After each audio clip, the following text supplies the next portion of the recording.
Hi, and welcome to OPM Now, where we give you a brief of the activities of the Prime Minister and your government. I'm Naomi Francis. This week on OPM Now, NHT to provide 10,000 housing solutions for young people, 114 houses to be provided through the social housing program, Zozo extended for a further 2 months in 4 communities, and 16-year-old author presents book to the Prime Minister.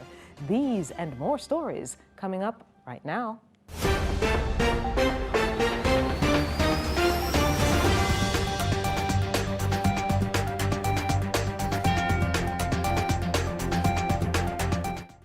Prime Minister Andrew Holness reiterated the government's commitment to providing 10,000 housing solutions for young persons under the age of 30.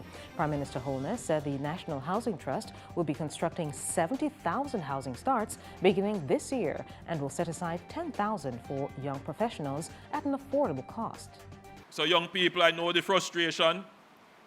We are going to make some special provisions. Already, I must confess that at the housing handing overs that I have seen as young as 22 and 24-year-olds being successful. But again, that's just a small number of those who would wish to be able to be qualified for housing.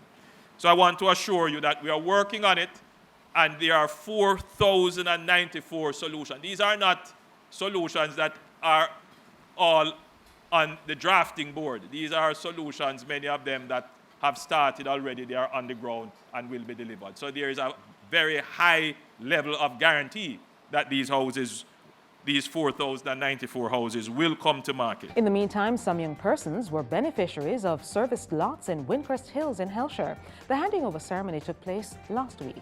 I am a new landowner at the Windcrest estate, and at this present moment I'm very ecstatic. Only a landowner, somebody who has already owned land, will know how I'm feeling right now. The NHT called and they said they would email me with the information and all of that, and believe me, they did. I can say thumbs up to the NHT at the St. Catherine branch because they were with us all the way through. And the government is to provide 114 housing units under the social housing program. The Prime Minister made the announcement at the handing over ceremony of a social housing unit recently in St. Andrew Southern.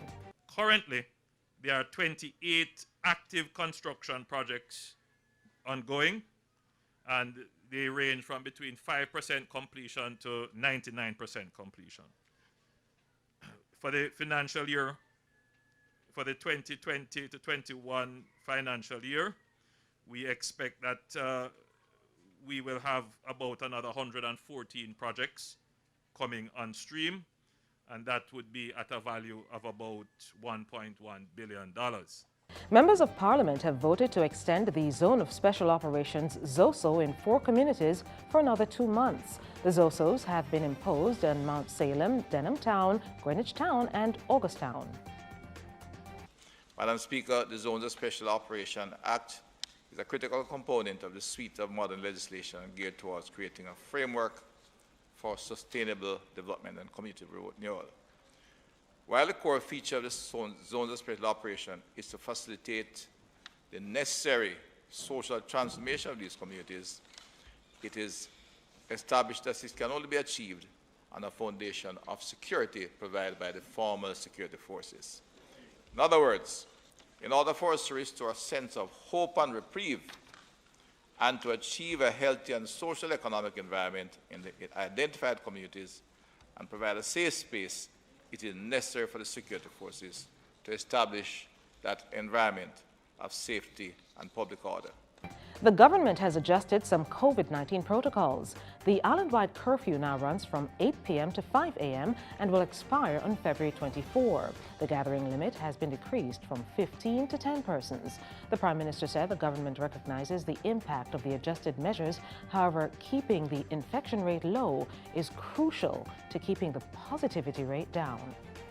We would not want to have people turn up at hospitals struggling to breathe, needing attention, and we don't have space for them.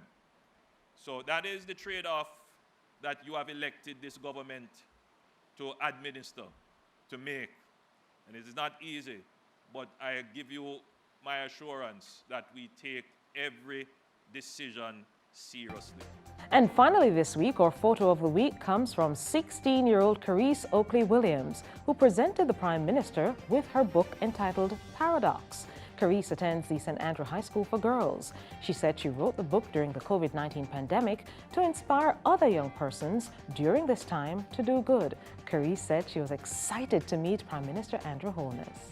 And on a programming note, the new parliamentary year, which is the opening of the 2021-2022 session of the Senate and the House of Representatives, and the delivery of the throne speech, will be on Thursday, February 18. This year's proceedings will take place in strict adherence to the COVID-19 guidelines. The budget debate will begin on Tuesday, March 9, with a presentation by the Finance Minister, Dr. the Honourable Nigel Clark. The Prime Minister's presentation will be on March 18, and the budget debate will close on March 23. And that's it for OPM Now. Please remember to follow the Prime Minister on all socials at Andrew Holness JM and on YouTube at Andrew Michael Holness /JM. And don't forget to look out for OPM Now every Monday at 6 p.m. on all socials. Catch you next week. Stay safe.